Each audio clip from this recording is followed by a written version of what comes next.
దివ్యమూర్తుల పుణ్యగాథల్లో ఈ రోజున వశిష్ఠ మహర్షిని గురించి తెలుసుకుందాం. బ్రహ్మమానస పుత్రులు భృగువు, పులస్త్యుడు, పులహుడు, క్రతువు, అంగీరసుడు, మరీచి, దక్షుడు, వశిష్ఠుడు అని 9 మంది, అత్రి అని 9 మంది ఉన్నారు. ఈ 9 మంది కూడా బ్రహ్మమానస పుత్రులే. వారిలో వశిష్ఠ మహర్షి చాలా ముఖ్యుడు.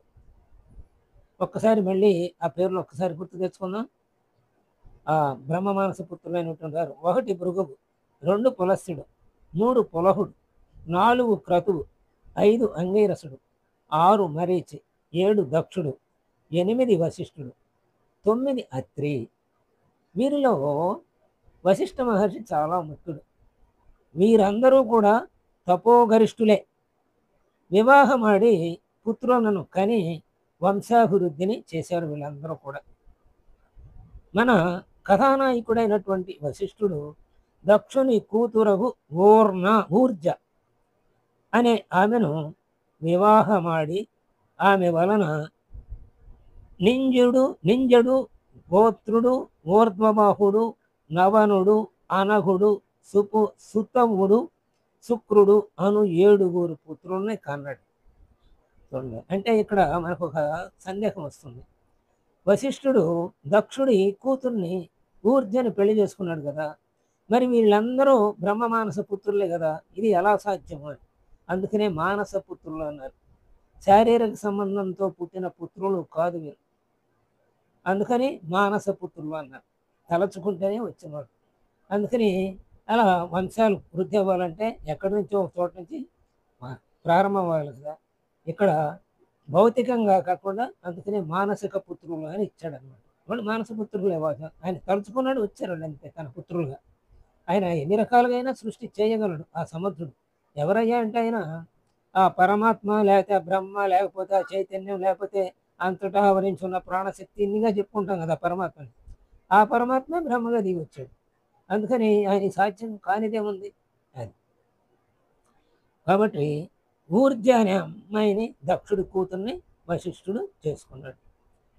ఆయనకు 7 పుత్రులు పుట్టారు. వింజడు, గోత్రుడు 2, 3 ఊర్ధ్వబాహుడు, 4 నవనుడు, 5 అనఘుడు, 6 సుతముడు, 7 శుక్రుడు. ఇలా ఉండగా ఒకనాడు అయోధ్య పాలకుడైనటువంటి ఇక్ష్వాకు రాజు వశిష్ఠుణ్ణి, ఇక్ష్వాకుడు ఆయన పేరే ఇక్ష్వాకుడు అనే రాజు, అందుకని ఆయన పేరు కదా ఇక్ష్వాక వంశము అని వచ్చింది దానికి. అలాగే రఘు మహారాజు గొప్పవాడు కాబట్టి రఘువంశము అని వచ్చింది. వీళ్ళందరూ సూర్యవంశానికి చెందిన సూర్యునికి చెందిన సంతానం కాబట్టి సూర్యవంశం అని కూడా పేరు వచ్చింది. అలాగే ఇక్ష్వాకు వంశము అన్న, రఘువంశం అన్న, అలాగే సూర్యవంశం అన్న ఈ వంశమే. ఆ ఇక్ష్వాకుడైన రాజు వశిష్ఠుణ్ణి తన పురోహితుడుగా నియమించుకున్నాడు. వశిష్ఠుడు కూడా అందులోకి సమ్మతించాడు. ఇక్ష్వాకుడు కోరితే సమ్మతించాడు. ఇక్ష్వాకుని తరువాత నిమి అనేవాడు రాజుగా వచ్చాడు. ఎవరు? ఇక్ష్వాకు వంశంలోనే నిమి అనేవాడు రెండోవాడు అనమాట. తాను సత్రయాగము చేయ నిశ్చయించుకొని ఎవరు? నిమి అనే రాజు వశిష్ఠుని హోతగా ఉండమని కోరాడు. కానీ ఇదే సమయంలో ఇంద్రుడు కూడా స్వర్గలోక యమందు యాగము చేయొచ్చు ముందుగా వశిష్ఠుణ్ణి ఋత్విక్కునిగా ఉండమని కోరితే వశిష్ఠుడు ఆ ఇంద్రుడికి మాట ఇచ్చాడనమాట. అంటే ఇక్ష్వాకు వంశానికి పురోహితుడైన ఆ ఇక్ష్వాకు తర్వాత నిమి అడిగితే సరేననుకుండా అంతకుముందే ఇంద్రుడికి మాట ఇచ్చున్నాడు అనమాట. ఆయన యజ్ఞానికి వెళతాడు. అందుకని వశిష్ఠుడు అతను మాట ఇచ్చాడు కాబట్టి ఇంద్రుడు చేయు యాగము తర్వాత వచ్చి నీకు హోతగా ఉంటానని చెప్పాడు. ఎవరికి? నిమికి. ఇంద్రలోకమునకు వెళ్ళాడు ఎవరు? వశిష్ఠుడు. కానీ నిమి చక్రవర్తి అప్పటి వరకు ఉండలేక, అంటే మళ్ళీ వశిష్ఠుడు తిరిగి వచ్చేదాకా ఉండలేకపోయాడు యాగం చేయకుండా. గౌతమ మహర్షిని పురోహితుడిగా పెట్టుకున్నాడు. యజ్ఞాన్ని నిర్వహిస్తున్నాడు నిమి. వశిష్ఠుడు దేవేంద్రుని యొద్ద యాగాన్ని ముగించుకొని నిమి చక్రవర్తి వద్దకు తిరిగి వచ్చాడు. ఆ సమయంలో గౌతమ మహర్షి తన స్థానములో యాగ నిర్వహణ చేస్తూ ఉన్నాడు. వశిష్ఠుడు ఆ దృశ్యాన్ని చూచాడు. కోపం వచ్చింది. నీవు విదేహునిగా ఉండమని నిమి చక్రవర్తిని శపించాడు. ఏ తప్పు లేనిదే తనను శపించినందులకు నిమి చక్రవర్తి కూడా కోపమునకు వసుడై నీవు కూడా విదేహునిగా ఉండమని ప్రతిశాపం ఇచ్చాడు వశిష్ఠుడికి. అంటే నిమి వశిష్ఠులు ఇద్దరు ఒకరికొకరు శాపాలు ఇచ్చుకున్నారు. ఈ మహానుభావుల శాపాలు ఎలా ఉంటాయంటే ఆ తర్వాత ఆ సంఘటన ద్వారా ఒక లోక కళ్యాణం జరుగుతుంది. అది భగవంతుని దివ్య ప్రణాళికలో భాగాలన్నమాట అవన్నీ. శాప ఫలితంగా నిమి చక్రవర్తి తనువు చాలించగా గౌతమ మహర్షి నిమి యొక్క మృత శరీరాన్ని తైలగంధాదుల యందు ఉంచి పదిలపరిచి యాగాన్ని ముగించాడు.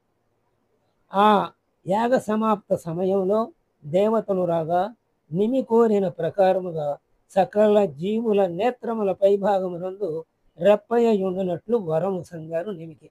అందుకే నిమేషము అంటారు. నిమేషులు అనిమేషులు అంటారు వాళ్ళని దేవతలు. ఎందుకంటే వాళ్ళు రెప్పపాటు వేయరు. ఈ రెప్పలో నిమి ఉంటాడు కాబట్టి అనేమి నిమి అంటారు దాన్ని. వాళ్ళు రెప్పపాటు వెయ్యరు కాబట్టి అనేమీషులు అన్నారు వాళ్ళు. మననేమో నిమేషులు అని అంటారు. తరువాత వశిష్ఠుడు కూడా విగత దేహుడై యోగ విద్యా బలమున మిత్రావరుణులందు ఉన్నాడు. అది ఇదే ఆయన కూడా మిగతదేహుడు అయ్యాడు. అంటే దేహం సాధించవలసి వచ్చింది ఆ శాపం వల్ల. విద్యాబలం యోగ విద్యాబలం ఉందిగా, అందుకని మిత్రావరుణులందు ఉండిపోయాడు. అలా ఒకనాడు వరస వచ్చింది. ఆమె అందచందాలను చూచాడు వశిష్ఠుల వారు. మోహితుడయ్యాడు. మిత్రావరుణుల వీర్యము స్ఖలితమైంది. అంటే వాళ్ళలో ఉన్నాడు కదా దాగి, అందుకని వాళ్ళ వీరు స్ఖలితమైంది. దానిని ఒక నూతన భాండమందు పదిలపరిచారు. అందుండి వశిష్ఠుడు అగస్త్యునితో బయటకు వచ్చాడు. అది అంటే మిత్రావరుణుల యందుండి అందుండి తర్వాత మళ్ళీ ఆ గంధర్వ కన్యల్ని చూడగానే మిత్రావరుణులు స్ఖలించడం వలన ఆ స్ఖలనం నుండి దాన్ని జాగ్రత్త పరిచి అందులో నుంచి ఇద్దరు వచ్చారు. ఇప్పుడు వశిష్ఠుడు అగస్త్యుడు. ఈ విధముగా వశిష్ఠుడు పునర్జన్మ ఎత్తి కర్దమ ప్రజాపతికి దేవహూతి వలన కలిగిన అరుంధతి అను పుత్రికను పరిణయమాడాడు. అంటే రెండోసారి జన్మ వచ్చినప్పుడు అప్పుడు అరుంధతిని వెళ్ళాడాడు. ఎవరు? కర్దమ ప్రజాపతి కూతురని. వశిష్ఠుడు అరుంధతిని వివాహమాడుటకు ముందుగా ఇసుకతో అన్నమును వండమని ఆమెకు పరీక్ష పెట్టాడు. అరుంధతి అక్క చెల్లెలు ఎవరూ చేయలేకపోయారు.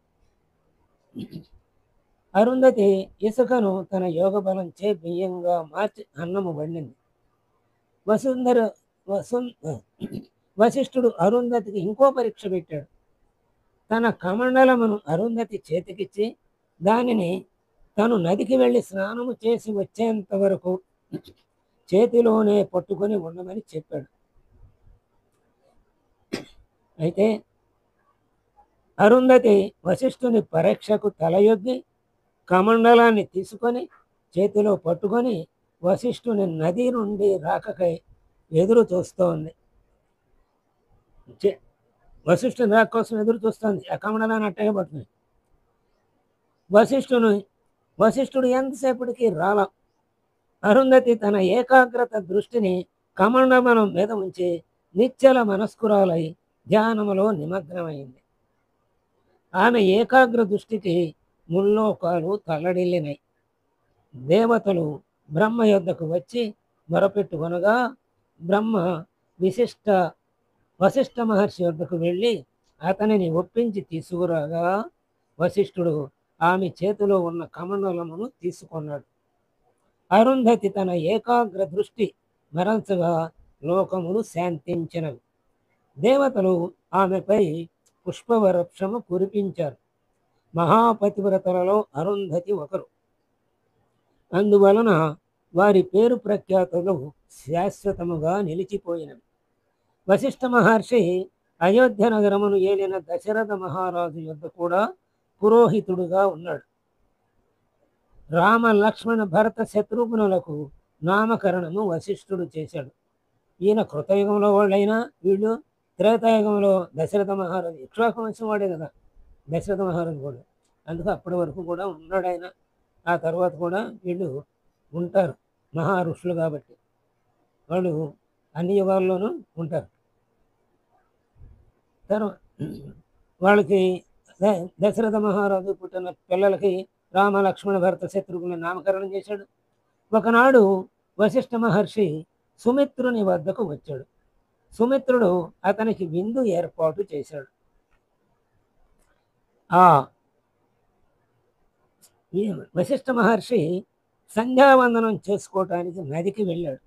ఆ సమయంలో రాక్షసుడొకడు అయితే ఆ సమయంలో రాక్షసుడొకడు వశిష్ఠ మహర్షి రూపంలో సుమిత్రుని వద్దకు వచ్చాడు. నాకు మాంసములో విందు ఇవ్వవలసినదిగా వంట మనిషితో చెప్పి అదృశ్యమయ్యాడు. ఆ తరువాత నిజమైన వశిష్ఠుడు భోజనానికి రాగా సుమిత్రుడు వశిష్ఠ మహర్షికి నరమాంసము అను విషయము తెలుసు కనుక పొరపాటున వడ్డించాడు. వశిష్ఠ మహర్షి తన దివ్య దృష్టితో అది నరమాంసమని తెలుసుకొని కోపపడి నీవు రాక్షసుడవు కమ్మని సుమిత్రుణ్ణి శపించాడు. నాకు ఏ పాపము తెలియదు అని సుమిత్రుడు మొరపెట్టుకొనగా వశిష్ఠుడు మరల తన దివ్య దృష్టితో విషయమును తెలుసుకున్నాడు.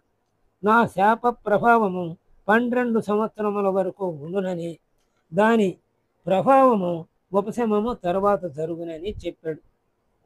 సుమిత్రుడు కూడా అకారణంగా తనను శపించినందుకు వశిష్ఠుని శపించుటకు తన కమండలములోని నీటిని మంత్రించాడు. కానీ ఇంతలో అతని భార్య దమయంతి కాదు మదయంతి, సుమిత్రుడు భార్య అన్నమాట, ఆమె అడ్డు వచ్చింది. అతను మంత్రించిన జలాన్ని తన పాదములపై చల్లుకున్నాడు ఈ సుమిత్రుడు. మరి మంత్రించిన జలం ఊరికే పోకూడదు, అది ఎవరో ఒకరికి ఆ ఫలితాన్ని తప్పకుండా అనుభవించాల్సింది. అందుకని తానే తన కాళ్ళ మీద పోసుకున్నాడు. తత్ఫలితముగా అతని పాదములకు మచ్చలు ఏర్పడినవి. అందువలన సుమిత్రుణ్ణి కల్మషపాదుడు అని పిలిచారు. అది ఈ కల్మషపాదుడు కూడా మనకు వచ్చాడు కదా. ఈ కల్మషపాదుడే తర్వాత రాక్షసుడు అయ్యాడు కదా. వశిష్ఠ మహర్షి పుత్రులందరినీ చంపేశాడని తెలుసుకున్నాం కదా. సుమిత్రుడు కల్మషపాదుడు అని అక్కడ ఇచ్చారు. అప్పుడు 2 పేర్లు ఏమిటి అని ఒక సందేహం వచ్చింది. ఇప్పుడు అర్థమైంది అనమాట మనకి. అలా కల్మషపాదుడు అయ్యాడు ఆ సుమిత్రుడే. కల్మషపాదుడు శాపవశాత్తును రాక్షసుడుగా మారి ఒక బ్రాహ్మణుని చంపాడు. అదే శాపం వచ్చింది కదా అక్కడ, అందుకని అతని భార్య తన భర్తను చంపినందుకు కోపించి, అంటే ఆ బ్రాహ్మణుని భార్య, నీవు నీ భార్యతో సంభోగిస్తే చనిపోదువుగాక అని శపించాది. తరువాత ఆమె ఆ బ్రాహ్మణుడు భార్య సతీ సహగమనం చేసుకుంది. కల్మషపాదుడు రాక్షస రూపములో వశిష్ఠుని 9 కుమారులను చంపాడు. ఎవ్వరు త్రవ్వుకొని గోతిలో వారే పడెదరను నానుడి ప్రకారముగా వశిష్ఠుడు అకారణంగా సుమిత్రుని శపించగా ఆ సుమిత్రుడే రాక్షస రూపములో వశిష్ఠుని 9 కుమారులను చంపేశాడు. శాప గడువు 12 సంవత్సరములు పూర్తి కాగానే కల్మషపాదుడు తిరిగి మానవ రూపాన్ని ధరించి వశిష్ఠ మహర్షి వద్దకు వచ్చి తను చేసిన తప్పును క్షమించమని వేడుకొన్నాడు. వశిష్ఠుడు అతనిని క్షమించాడు. అతని భార్య మదయంతి గర్భము దాల్చున్నట్లు వరం ఇచ్చాడు. వశిష్ఠ మహర్షి పుత్రులలో శక్తి ఒకరు కలరు. అతనే మహా పురుషుడు. వాళ్ళందరిలోనూ అతని పుత్రులందరిలోనూ ఇతనే ప్రముఖుడని కూడా నిన్న చెప్పుకున్నాం. పరాశరుడి దీన్ని పెట్టి కుమారుడుగా, పరాశరుడు తండ్రిగా చెప్పుకున్నాం అక్కడ. ఆ శక్తి చనిపోగా అతని భార్య గర్భవతిగా ఉంది. తరువాత ఆమె ప్రసవించి కుమారుణ్ణి కన్నది. ఆ బాలుడే పరాశర మహర్షిగా పేరు పొందాడు. ఆ పరాశర మహర్షి భార్య సత్యవతిని ప్రేమించగా అదే సత్యవతి ఆయన భార్య అయింది కదా. ఆమెకు జనించిన కుమారుడే వ్యాస మహర్షి. వ్యాస మహర్షి కుమారుడు సుఖ మహర్షి. సత్యవతికి కన్యాత్వ దోషము కలగకుండా ఉన్నట్లు వరం ఇచ్చాడు. అంటే ఒకదాంట్లో ఒకదాంట్లో కలుస్తూ ఉన్నాయి. ఎందుకంటే ఇదంతా హ్మ్, వారసులే కదా! ఈ వశిష్ఠ మహర్షి వారసుడే కదా పరాశర మహర్షి. ఆ పరాశర మహర్షి యొక్క పుత్రుడే తండ్రే శక్తి. పరాశరుడి కొడుకే వ్యాసుడు. వ్యాసుడి కొడుకే శుకుడు. అందుకని ఒకదాంట్లో కొద్ది కొద్దిగా మనకి కలుస్తూ ఉంటాయన్నమాట. అప్పుడు ఒకప్పుడు జనక అంటే సత్యవతికి సుఖ మహర్షి పుట్టాడు. తర్వాత వ్యాస మహర్షి సత్యవతికి ఏమో కన్యాత్వ దోషం కలగకుండా వరం ఇచ్చాడు కదా పరాశర మహర్షి. అంతవరకు చదివాం ఇప్పుడు. ఆ తర్వాత ఒకప్పుడు జనక మహారాజు వశిష్ఠ మహర్షి వద్దకు వచ్చాడు. యోగం అనగానేమి అని తెలపమని కోరాడు. జనక మహారాజే వచ్చాడు వశిష్ఠుడి దగ్గర యోగం అంటే చెప్పమన్నాడు. అప్పుడు వశిష్ఠుడు రాజుకు సమాధానం ఇస్తూ యోగం అనగా ధ్యానము, ఇది 2 విధములు. ప్రాణాయామము మనసును ఏకాగ్రతగా వృత్తిలో ఉంచుట, సగుణ భావమున ప్రాణాయామము, సద్గుణ భావమున ఏకాగ్రత ఒప్పారుచుందని అన్నాడు. అంటే 2 విధాలని చెప్పాడు ధ్యానం. అందులో ప్రాణాయామము మనసును ఏకాగ్రతంగా ఉంచటం, సగుణ భావమున ప్రాణాయామం అంటే సగుణ భావం అంటే ఏదో ఒక మనం ధ్యానం చేస్తూ ఒక రూపాన్ని తలచటం అన్నమాట. అది సగుణ భావం. ఆ ప్రాణాయామము సద్గుణ భావన ఏకాగ్రత అంటే అలా ఎవరి మీదైనా దృష్టి పెట్టి మనం యోగం చేసాం ప్రాణాయామం చేసాం అనుకోండి, అప్పుడు నిలుస్తుంది అని ధ్యాస. అలా ఏకాగ్రత ఒప్పారుతూ ఉంటుంది అలా చేస్తే అని. అంటే మనసులో ఒక రూపాన్ని తలుచుకొని ప్రాణాయామం ద్వారా శ్వాస ఉచ్ఛ్వాస నిశ్వాసాలు వదులుతూ దాని యందు మనస్సును లగ్నం చేయటం, ఇదొక రకం ప్రాణాయామం, ఈ ధ్యానం. ఇక వశిష్ఠ మహర్షి స్మృతికర్తలలో ఒకరు. స్మృతులు అని 2 ఉన్నాయి కదా. మనకు యాజ్ఞవల్క్యం స్మృతి, గౌతమ స్మృతి, పరాశర స్మృతి అని చెప్పుకున్నది. వశిష్ఠ మహర్షి కూడా ఒక స్మృతి రాశాడు అనమాట. అంటే ఒక కాన్స్టిట్యూషన్ లాంటిది, రాజ్యాంగం లాంటిది. ఇది చాలా ప్రసిద్ధమైనది. ఈ స్మృతిలో 30 అధ్యాయాలు ఉన్నాయి. ఇందు ధర్మ జిజ్ఞాస, బ్రాహ్మణాదుల ప్రధాన కర్మలు, బ్రహ్మచారి ధర్మములు, గృహస్థ ధర్మములు, వానప్రస్థ ధర్మములు, రాజధర్మ వర్ణన, వివిధ కర్మలకు ప్రాయశ్చిత్తములు, వేదాధ్యయనం యొక్క ప్రశస్తత మొదలగు ముఖ్యాంశములు కలవు. ఇది కాక వశిష్ఠ గీత అను గ్రంథం కూడా రచయించాడు వశిష్ఠుడు.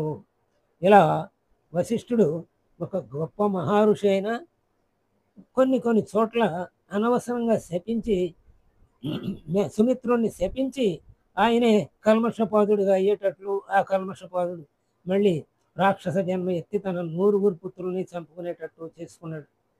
కాబట్టి ఎంతటి మహానుభావుడైనా సరే చిన్న తప్పు చేస్తే ఆ చిన్న తప్పు కూడా శిక్ష అనుభవించవలసిందే.